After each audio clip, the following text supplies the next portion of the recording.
where that shirt you're wearing has come from, or where the cotton in your jeans comes from? Feel the fabric. The tag might say where the shirt or the jeans are made, but it won't tell you where the cotton came from. There are about 31.5 million cotton farmers globally. And I bet you didn't know, because I didn't know, that nearly half of them are women. That's right. Women farmers make up 46% of all of the cotton farmers in the world.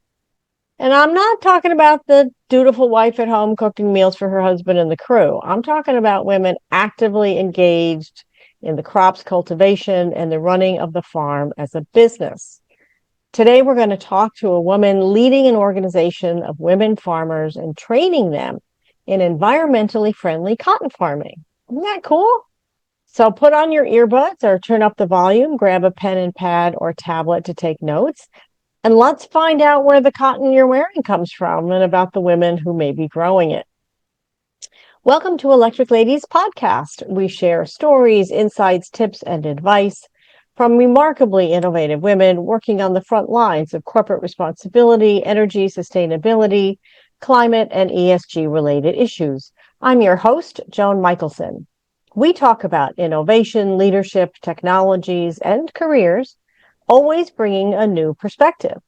Find us anywhere you like to listen to podcasts, on our website, electricladiespodcast.com, and through my Forbes blog as well.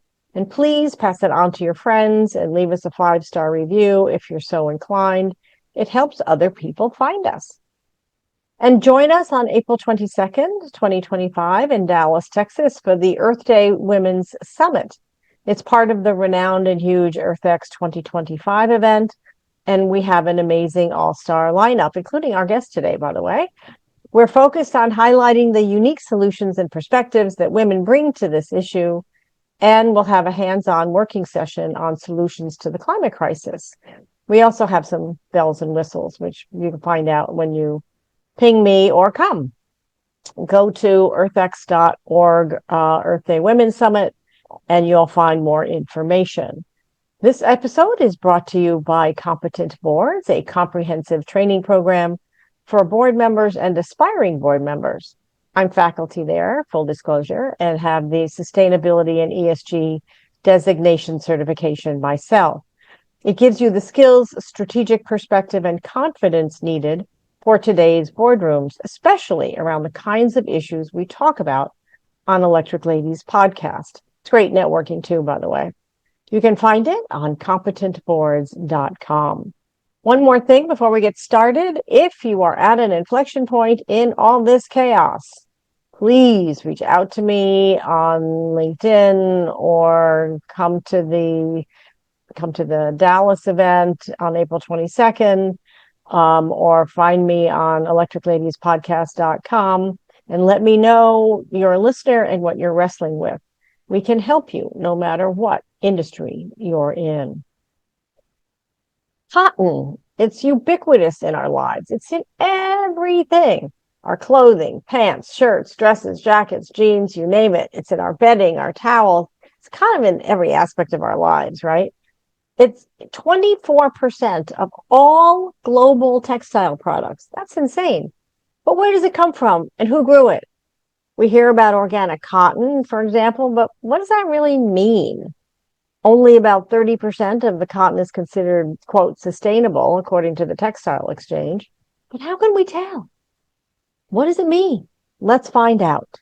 I'd like you to meet Alison Ward, the CEO of CottonConnect, an organization training and advocating for female cotton farmers in India, China, Pakistan, Turkey, Egypt, and Bangladesh, frankly, where most of our clothes are made, I think. Alison has over 30 years of experience in international sustainability and corporate affairs, including as global head of corporate responsibility at Cadbury, some of my favorite chocolate, I might add.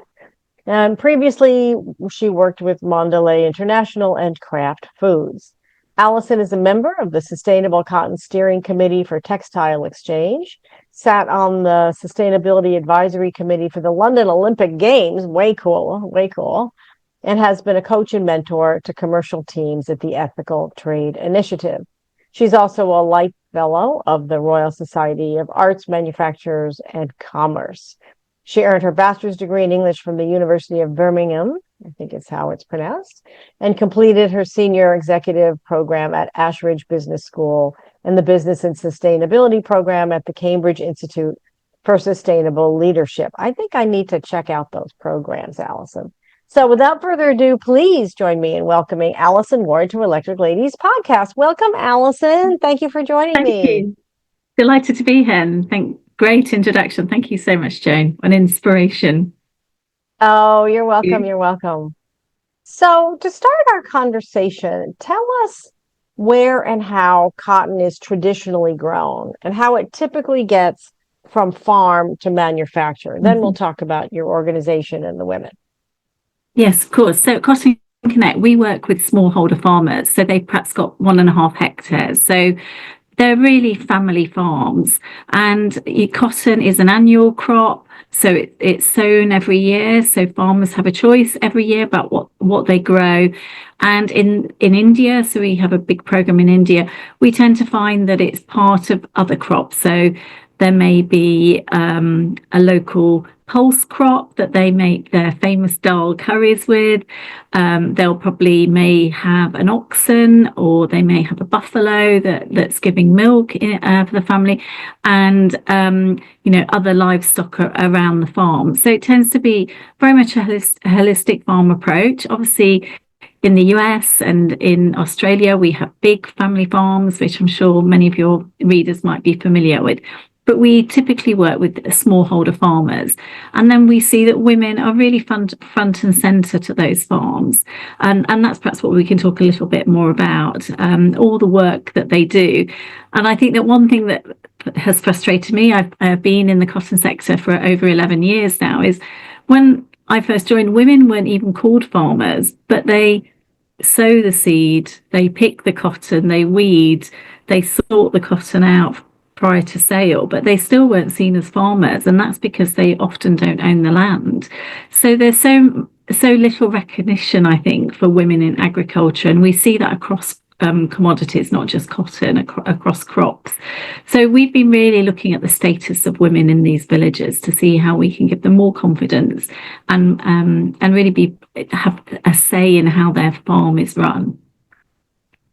That's great. So how is cotton traditionally grown, and what's the difference between the small farms? You mentioned they're a hectare or so, but what is it like? We need a comparison, right? So what's like the commercial traditional way? There's what's called the cotton belt in this country through the South, for example, of very commercial farms.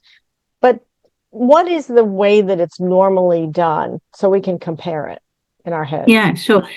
And I think if you think about modern agriculture, you would typically have a tractor on the farm, your seed, your land preparation would be done mechanically. You would, there would be seeds that are planted mechanically. And then in the US and Australia, we see that the harvest is done mechanically. All of that is done in India and Bangladesh and Pakistan, Egypt, by people. So land preparation, and typically if I'm in a village in India, you will see 2 oxen going through the village with a wooden plough on their back, ploughing the land. And then you'll see the hard work of the women picking the cotton when it's ready to sell. So that's really the difference, that we have very highly mechanized systems in the US, and then in the areas I've talked about, it's really a very intense farming system based on sort of individual people's hard work. And I think that's why I've been particularly passionate about working with women in those communities to teach them about new techniques so they can understand how to run their farm more effectively, but also understand their rights as women in those communities so they have a stronger voice. That's great. I love that. One of the issues that I want to talk about just at the top to kind of set up the conversation also is traceability. One of the things that you and I talked about when we spoke in preparation for this is that even traditionally grown cotton is not currently traceable, right? So and I would love to know, if this jacket was made, by women farmers. I mean, they say, again, like I said in the introduction, a tag will say made in China or made in India or made in Bangladesh, but it won't, that doesn't, that's kind of assembled. We don't know where the cotton came, there's too many parts that go into it, right? So what's the issue with traceability, and how are you guys working to fix that? Yeah, that's been another big theme, and not just really in cotton, but when I worked in cocoa. And I think at Cadbury, and then we were bought by Kraft and became Mondelez, it was really clear that we needed accountability as businesses in our supply chain. So, as you say, it's all very well we can, pick up a chocolate bar or pick up a t-shirt in the store, but what's happening to the person in that supply chain? How is it made, and has it been made fairly, and has that person been fairly rewarded for their work? But you only know that if you know about your supply chain. So when I came into the cotton sector, one of the things we've done as a business is set up a traceability system, and we set that up in around 2015. And we've got now, every farmer has their own unique identity code. We have them loaded onto a system, and it all follows legal requirements. So we check their ID, we've mapped their farm, we know about them, they're in our system. And when they sell their cotton, we scan a QR code so that we can connect the sale of that cotton from that farmer into the cotton as it's processed through the system.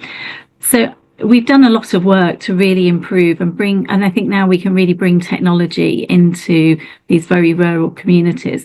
I'm not saying it's all perfect at all, and there's always more we can improve on and more to do, of course. But I think we're really showing that in these complex supply chains where cotton is traded, and it can be traded up to 10 times, as it moves through the supply chain, we can put in ways of tracing cotton. So there are, and it's not the easiest thing to do either. And we started with the farmers, and I think part of my career has been, let's do something that's difficult to do, but we need to do, because if we don't try and do it and set our goals high, then we won't really achieve anything. So we have to say, this is something we need to do, let's start it. And I remember I was in India with one of our customers, Carrefour. They're a French retail brand, and we showed them our first system of trace bail, and there was a round of applause that we had got that far. But since then, we've really improved it. But the first time we did it,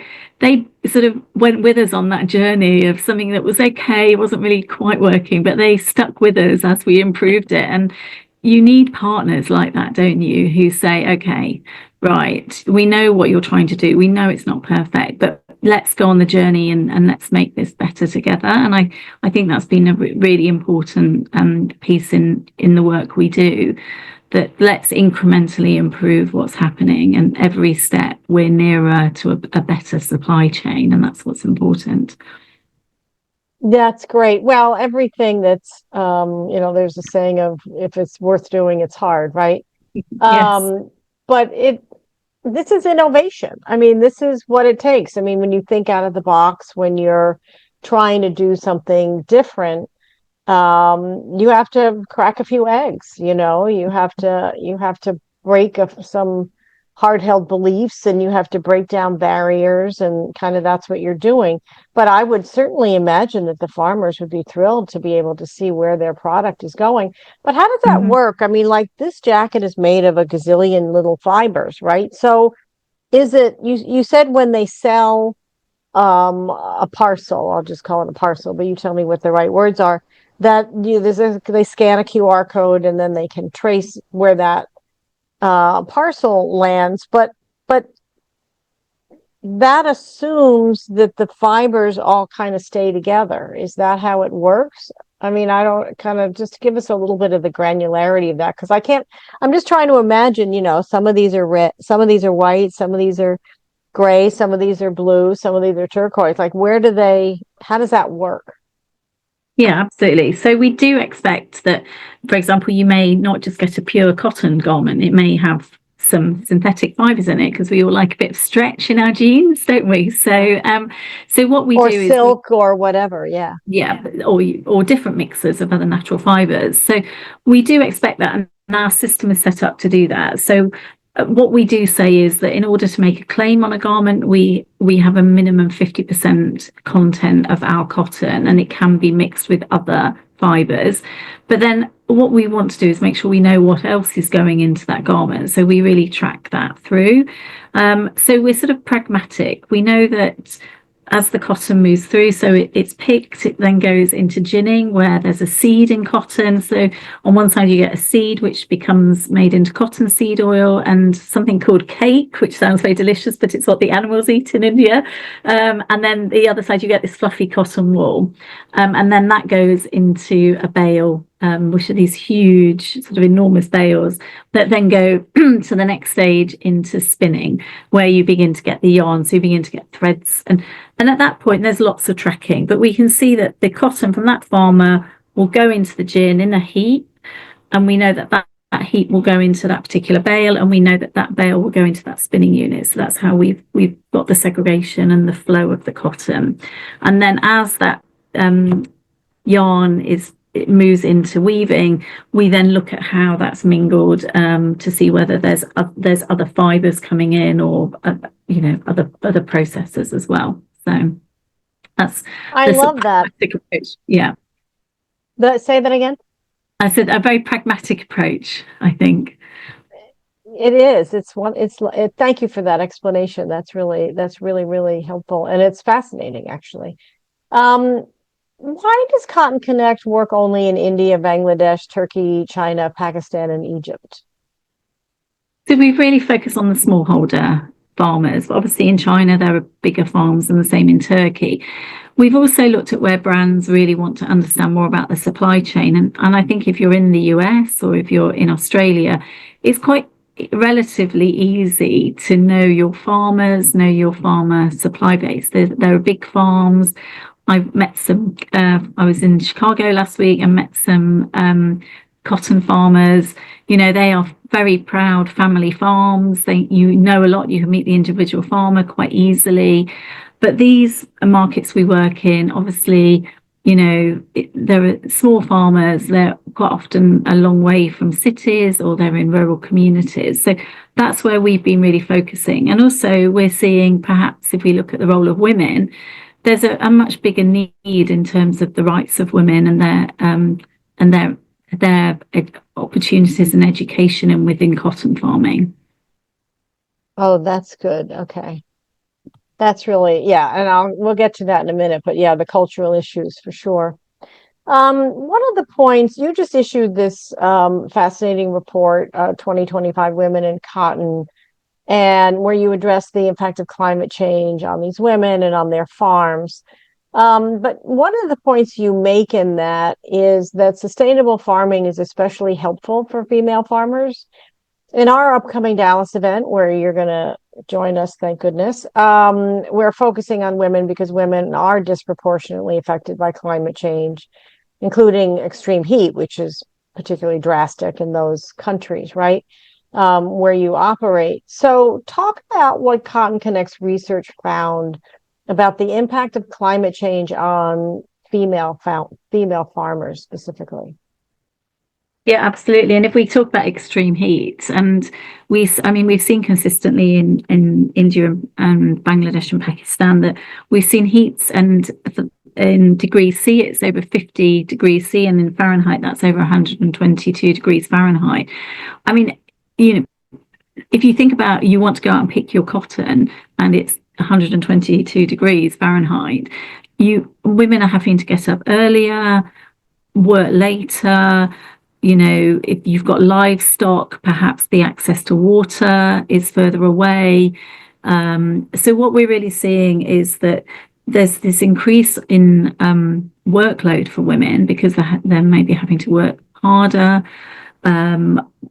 obviously, if you've got extreme heat, it is affecting yields, or the opposite. We've seen real extreme floods. So a couple of years ago in Pakistan, we saw devastating floods that took lives and just washed away the topsoil in the cotton sector there.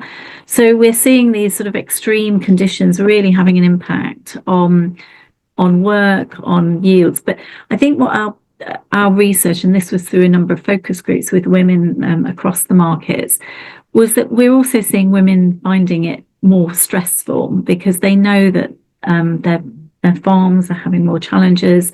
They're worried about income. They're worried about their family. So I think, as you talked about in your opening, so often we forget the human piece here. We can easily talk about the economics, but also we were really finding that women are more worried about health. It's stressful, and then obviously you've got the impact of extreme heat on health as well if you're living and working in really in a really hot climate. So and I think we talked to women about climate change, and what was, I think, really fascinating was the first thing that many women really didn't know what climate change was. They knew there were changes, but they didn't really know why. So the first thing was really raising awareness for women about, yes, climate is changing. There's a reason for this, but here are some solutions. Here are some easy things you can do on your farm and we're not going to, haven't got a silver bullet here, but we can give you some techniques, some approaches that will help you manage your farm better. And I think that's so important. First, the knowledge for women about climate change, and second, about how they can improve practices on their farm. Yeah, I want you to talk about that for a minute. So what are some of the sustainable farming practices that you're helping them learn? That's interesting it's funny as you say that they weren't aware of climate change. It was probably a relief for them to find a kind of a scientific answer to the stress that they've been feeling and what they've been experiencing, right? To have a place to put it in their heads that, no, you're not imagining this is really happening, right? But talk about the sustainable farming practices that you're teaching them, frankly, and which ones is there a difference in what they adopt and what they don't adopt? How does that, what's that look like? Yeah, so we've set up a group of climate change ambassadors, and I was fortunate enough to meet some of our climate change ambassadors, both in their farm, and then they came and met me in Gujarat in northwest India, and we talked with some experts as well about climate change and what they had learned. Very much, techniques around using compost, so making their own compost. But if you think about that as giving water retention along with nutrients to the soil, teaching them about the benefits of biochar, of where the beneficial insects are on the farm, and then also about water harvesting and storage. So these are simple techniques that they can easily do on the farm. They're saving money, but also you can, and I have seen the difference between a farm where the cotton crop's been well composted and protected and was really much taller than the other side of the road where that technique hadn't been used. What was most, for me, interesting about meeting the climate change ambassadors was because they were called an ambassador, their status in the village rose and they stood taller and prouder as a result. So they said, I'm now an ambassador and my job is to tell other women what I've learned. And the women I met were so proud that they could go and do that and have that status in the community. And if I look at one of the women I met, she was saying, now my husband and I make joint decisions. I'm part of the decision making in the farm. Whereas before I wasn't part of that. But now I have knowledge to bring to our family farm, and I have knowledge in practices that I can bring. So I think that change between being a woman who didn't know why the climate was changing, to a woman who has knowledge that she can bring into the family and is helping the prosperity of that family, is such a shift in terms of her status and her own individual status as well. So amazing to see these women sort of thrive under the programs we've been developing. Oh, I love that. Yeah, it sounds like they're really blossoming. That's beautiful to Mm. see. You mentioned in the report mentions also an improvement in the farmer's health, that the sustainable practices, is it that the not using, using more organic pesticides and stuff, it is not hurting them, or is it that they're actually healthier in some way? Explain the health of the aspect to it. Yeah, so there's I think a number of aspects on health. So one is about obviously we teach farmers to use natural pesticides. So in India, there's a neem tree, and you can make a neem oil that is sprayed, and it's a natural insecticide. And actually, King Charles uses it on his sheep. Apparently, I heard Oh, once. So yeah, so it is a well-known preparation, and the women can make it themselves. It's a tree that's just growing, so it's free. So obviously, there's the reduction in the use of synthetic pesticides and fertilizers. We also teach women about tree planting, so that's creating natural shade, and obviously that's improving biodiversity on the farm as well. So that's a natural bird perch where you're encouraging wildlife back into the farm. We've also done some work in Bangladesh, and we did it with the European Space Agency, surprisingly enough, where we were issuing heat advisories. So when the temperatures were getting really hot, through now we have sort of WhatsApp or mobile technology, we were able to issue advisory information out to farmers and give them advice on what to do in extreme heat. So a number of farmers, we encourage them to build heat shelters for them and their livestock. A simple idea. So the idea that they had shade and what to do in terms of food preparation in extreme heat. So they were hopefully getting sort of less infections from from food that was perhaps going off, or making sure they were drinking the right amount of water. So this knowledge really coming right through from sort of satellite information about heat right into a farmer who has a mobile phone in rural Bangladesh or rural India. So it's incredible really to take that knowledge right to a farm level. I love that. Do these strategies, how do they affect the profitability of the farm? Mm-hmm. Do the sustainable practices cost more? I mean, I can see how some of the heat management strategies might, for example, lower their health bills, if that's a thing there. But it also, by the way, I have a woman that works with me who's in Pakistan, and she's also in medical school. So I should talk to her about this. But do they find that it makes their farms more profitable? And if so, why? Is it that they're selling more? Is it that they can charge more? Is it their costs are less?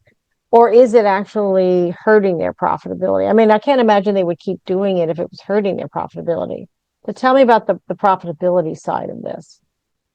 Absolutely. So we have a regenerative program, and we know it's a big movement, the regenerative farming program. So through that, we're seeing that farmers are reducing their chemical fertilizers by about 23%, so by almost over a quarter. So, but obviously that's reducing costs as well. And then we're also seeing yield increases because farmers are farming better. So overall, we really see profits rising in the farm. And then some of the additional techniques we're teaching women in particular around these sort of local input groups. And there's a woman I've met in Bangladesh, Beauty Khatun, and she's now selling vermicompost. So we've taught her how to make vermicompost, and she's now bringing in additional just over $300 a month into her household income from that. So there's a sort of a farm benefit where the reduction of inputs and better yields are increasing profits, but also some of these, and they're micro businesses. I visited her on her farm a couple of years ago, and she's got all these sort of boxes where she's sort of growing her worms with, and then this amazing compost out into her not only for her own farm, but selling it into the community. But amazing, she's got this little business now that's really viable for her. I think she even got her husband helping in the end, because I think he realised that it was actually really good business for them. So that sort of shift for someone like Beauty is amazing, isn't it? That she's got a more profitable farm, but she's also got a little business of her own as well. I love that. Yeah, well, I mean, that's one of the things that we've found, and I don't know, you might have found it on the corporate level in your experience too, but I've found, and the people that I've talked to have found that the sustainability framing of things, when you look at your business process through the lens of reducing waste and increasing use of everything and trying to leverage all your resources, that you actually can come up with products you didn't know that you could have, or ways to use the byproducts. I mean, one of my favorite illustrations on a kind of extreme level is in Iceland. There's these quote unquote what I call office parks, but they're parks where you have to be a member of the park, to have your business in that facility. Your products or byproducts have to also be usable by other members of the park. So there are companies that are using water and creating algae or whatever, right? And products from the algae, etc. So I love that, and it happens. And look, $300 a month in that part of the world is a lot, right? So it can make a big difference. So speaking of the difference in culture, which you mentioned a few times, it's really fascinating to me that the parts of the world that CottonConnect is working in have particularly strong mores and traditions around women and that limit women. Then kind of an extreme example, I read the autobiography of Indra Nooyi, who was CEO of PepsiCo for so long, one of your competitors at Mondelez. And she talked about, even when she was president of Pepsi, she would come home and her mother would say, when you walk in this door, you're not CEO of Pepsi, you're a wife and a mother, and you have to cater to your husband and make dinner and clean the house and do all these subservient things while he's putting his feet up, not having worked all day, but he's whatever. So, I mean, it just kind of blew my mind a little bit that was happening. But so I want to kind of extrapolate that to the communities you're talking about. So and you're doing this on mass now, a certain level, right? So what kind of impact is that having on the culture of their communities? You talked about them having more pride and more confidence, and that's wonderful, and more stature. But how is it affecting the change? Is it changing how women are perceived? How do these women deal with it? Do they get pushback from their community or from their husbands? What's the impact that way? Yeah, so we always work locally. So obviously our teams are based in the markets I've talked about, and then we always have a local partner who's an expert in and knows that community, speaks the local language. And if we think in India, there are local languages. So in Northwest India, Gujarati, but even within Gujarat, there are local dialects. So we really make sure we have somebody local. We always make sure that we work with the men as well. So we're showing the benefit. Quite often, if we're going into a new community, we might start with women on something, and this sort of echoes the story you were talking about, that is around education, around food and nutrition, or around health, because the men in the communities feel that that's, the women can, that's a good thing for them to learn. And then as we gain confidence in the communities, we can begin to talk about other aspects. And I think especially when the men see the women sort of adding economic value into the farm, then obviously the training is really well accepted. I think the other thing I've really learned as well is that power of trust in a community is so important. We recently did some training on gender-based violence, And I wasn't even sure if it was our role, because it's a very specialist subject. It's very, very sensitive. So, but we did want to begin to talk about some more difficult topics with the women that we work with. What we found actually in Pakistan is that there was one community we worked in, and the women we were talking to, she had a 14-year-old daughter who was about to get married. And as a result, from our training, she then talked to her husband, and then she talked to the village elders, and they agreed that the daughter was too young to get married at that stage. So for me, I know, and that's one intervention of the, we've talked about the number of sort of women in these rural communities, but actually that trust and that dialogue and giving that space for that is so important.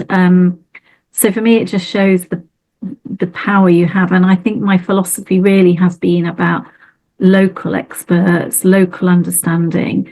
So, although I'm very privileged to go and visit and meet some of these amazing women, it's always a local team that's part of the education and the dialogue, and when we started on this journey back in 2014, I said to the team, we need to work with women. I didn't tell them what to do. I said, what's appropriate? What will be appropriate in India to do? And the team went away and came up with a plan. And rather than me impose that, it was really for that local knowledge and that local insight to have the right impact. Absolutely, yeah, and buy-in, right? And buy-in. Mm-hmm. It just remember now that I spoke at the UN at Climate Week in September, and there was a woman on one of the panels that I did who has a company organization called Sahali Women, Saheli Women, and they're the other side. They're making the clothes, they're taking the cotton and making stuff. And she has a consortium of women weavers and such that might be an interesting connection for you. She's in, Great.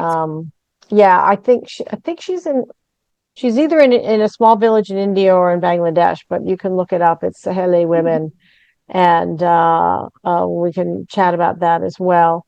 But I want to ask you a couple things and then get some career advice from you for everybody, for mid-career women. But one of the things you've talked about here that's really important to pull a thread on is water. That area has huge water issues, both super droughts and super floods, as you mentioned. The woman I mentioned who works with me, some of her family in another part of this country was affected by the floods. Unfortunately, they're okay, but they were affected by it. So, and agriculture, of course, is highly water intensive. So how is CottonConnect helping these farmers reduce their water consumption or water use, or even be able to do more with less, right? So that they can get a bigger yield even when the water might be drying up. Yes, and I think we're going to see more water stress, as you talked about. Yeah. With typically in the countries we work with, farmers would do flood irrigation, so they would just flood the entire land. So we teach better water management, so alternate furrow irrigation. We've talked about the composting and mulching, so that retains moisture. And then obviously for some farmers, there is technology like drip irrigation, but obviously there's an investment cost for them. But I have seen, especially in Gujarat, some farmers really investing in drip technology, and you can really see again this sort of more precision application of water really making a difference.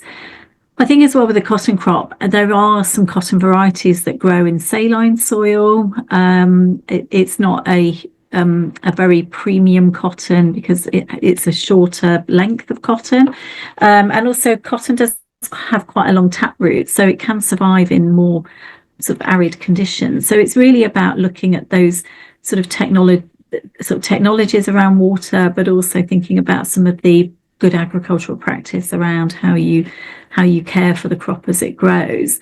I think as well we're really seeing regenerative is so important. So if you've got an intercrop, so we really encourage the farmers to plant pigeon pea, which I talked about, which is the legume that makes dal.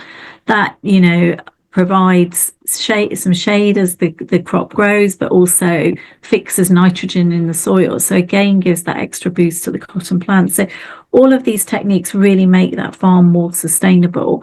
And as you look, and I was recently in Nagpur in India, which is a big orange growing area, and the cotton was planted around orange trees, which, I mean, it was such a beautiful farm. It was an organic farm with, natural bird perchers. The cotton had been intercropped with other crops. The farmers had really understood what regenerative meant, and were really using. They'd got cows in the farm as well. And we're using the manure to make compost. And it was great to see this ecosystem in the farm, a really beautiful farm, actually, with the birds flying in and out of the orange trees. So great to see these sort of techniques coming to life in this sort of broader biodiversity agenda as well. I love that. Yeah, the whole I'm drawing like the circular economy of it all, right? And everything Yeah. is interdependent and supporting each other. It's a virtuous ecosystem. What brands are working with these women? I mean, women in particular like to put their money where their mouth is and align spending with their values. So are there brands that, I mean, you're doing this traceability program, right? So are there brands that we can spend our money on, to help support these female farmers and sustainable farming? Absolutely. So we work with a lot of European brands. So we work with C&A, who are a big European retailer. Carrefour, I've talked about, the French-based supermarket, who are across Europe and Asia. We also work with Primark, who are just, they have some stores in the US already. And we have a program there, which is very much focused on women. So there's some of the brands that your listeners may know. And I think we'll be seeing, because of legislation, we'll be seeing more on the label about where the cotton's coming from and how it's been produced. So I think both in the US and Europe, we're seeing more transparency around communication around labeling. Oh, I love that. That's terrific. So speaking of the labels and all of those things with the US, we're talking during the week when the new administration announced these, what I call crazy tariffs, because they don't make any sense to me whatsoever. But they're particularly strong in the countries that you work in, right? China is 34%, India 26%, Bangladesh 37%, Egypt and Turkey are a little bit better at 10%. But how will these, I don't want to get into a whole political discussion, but what I'd like to hear is how those tariffs might affect these women farmers and their businesses. Yes, I think the sector's just trying to understand what it means. And I think overall, everyone's seeing this as a negotiation opening, the opening gambit of negotiations for these markets. But if we take Bangladesh, obviously they produce, a big amount of garments, a lot of which come to the US. I think the challenge is that the cost will go onto the garment, or the supply chain gets squeezed. And I think that's the challenge. And I think it's always the most vulnerable in supply chains that can get affected. So I think, I think we're hopeful that those negotiations sort of mitigate some of the impact. But I know that in Bangladesh, that the trade group has just issued a statement about their concern about this. So obviously, they export 8.4 billion garments annually to the US, according to the Bangladesh Garment Manufacturers and Exports Association, and it's 20% of their ready-made garment exports. So, huge impact on a country that's now food secure. So they've moved into food security, which is great. So, a country that's, just come out of some political turmoil, but obviously not. So you've got the people employed by the factories, a lot of whom are women, and then you've got all the associated groups with those. So yes, if you know, if we see a drop in exports, then we are going to see a drop in income in countries like Bangladesh as well. Right. Well, I hope these women can make bigger deals with some of the luxury brands so that they're a little less vulnerable to the price swings. Mm. And I have read that, in fact, there was a study by PwC, I think, that people who favor sustainably made products are willing to pay a premium up to 10% or so in order to do that. And I would think that to have those products, and I would think that if it's made by women, that there are a lot of women that would be interested, like the women who are coming to our summit, for example. There you go. Mm-hmm. So, Yeah, absolutely.